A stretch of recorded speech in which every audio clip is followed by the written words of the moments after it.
Friends, welcome to delta news. Tumuluru రైతు మల్లికార్జున్ రెడ్డి వద్ద దారి దోపిడీకి పాల్పడి 50,000 రూపాయలు దోసుకెళ్లిన ఇద్దరు అంతర్జిల్లా దొంగలను తెనాలి పోలీసులు అరెస్టు చేశారు. తెనాలి డీఎస్పీ జనార్దన్ రావు వెల్లడించిన వివరాలు ఇలా ఉన్నాయి.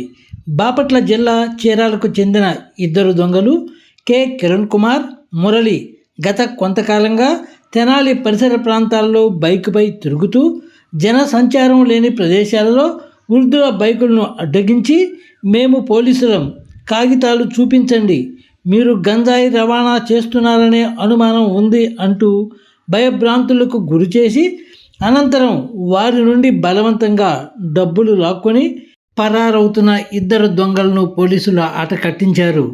తూములూరు రైతు మల్లికార్జున్ రెడ్డి వద్ద డబ్బులు లాక్కొని దుగ్గిరాల వైపు వెళ్లిన దొంగలు అదే రోజు టీవీఎస్ ఎక్సెల్పై వెళుతున్న మహమ్మద్ ఫరూక్ అనే వృద్ధుని వద్ద నుంచి 7,000 రూపాయలు బలవంతంగా లాక్కొని పారిపోయినట్లు చెప్పారు.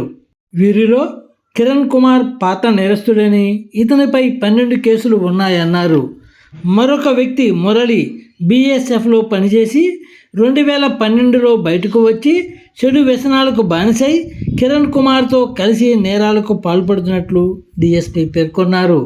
వీరు దొంగతనాలు చేసే క్రమంలో వృద్ధులను ఎంచుకొని డబ్బులు మొత్తం తీసుకెళ్లకుండా కొంతవరకు దొంగతనం చేస్తారని, అలా చేయడం వలన వారు పోలీస్ స్టేషన్కు వెళ్ళి కేసులు పెట్టరని వీరు భావిస్తున్నట్లు చెప్పారు. దొంగల వద్ద నుండి 57,000 రూపాయల నగదు, పల్సర్ బైక్ను రికవరీ చేశామన్నారు.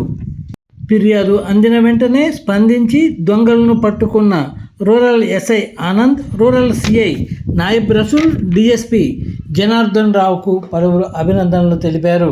ఫ్రెండ్స్, లేటెస్ట్ న్యూస్ అప్డేట్స్ కోసం ఇప్పటి వరకు మీరు మా ఛానల్ను సబ్స్క్రైబ్ చేసి ఉండకపోతే వెంటనే సబ్స్క్రైబ్ చేసుకోండి. అలాగే లైక్ చేసి మా ఛానల్ ఫాలో అవ్వండి.